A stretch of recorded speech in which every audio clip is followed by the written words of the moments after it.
What President Amsterdam to about Nicki Minaj's drug trafficking in positive to her tour for concert and very aware because pinagbabawal talaga natin yan ngayon sa batas ngayon na very height of Congress, our government is defected.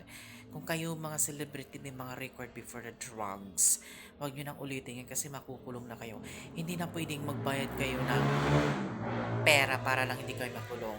You know something that if our this word is affected, what other people is simply, but it is located to our people unbelief. Understanding.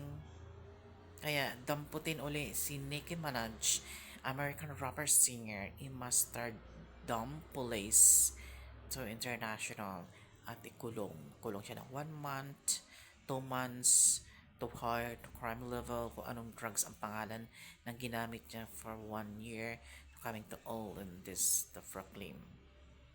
Hindi pwedeng, buti kung nagnakaw lang siya, pwede naman maibalik ang height or what else. Kasi ang drug is kasama ng death penalty. Yung mga taong pumapatay na walang kasalanan. Yung bitay, of course, our government is justice and thus. But in the Bible, it's not. Dahil pinagbabawal talaga ng Bible yun na pagpatay ng tao, whatever, in things the devil conquest of politician and pension to the world. Kaya damputin si Nicki Minaj. I'm sorry, Nicki Minaj. Because I'm here the policy of the whole virgin and fine. Kaya matindi ang ngayon para sa mga tao because our belief to always exist. Me is over this what happened. Thank you.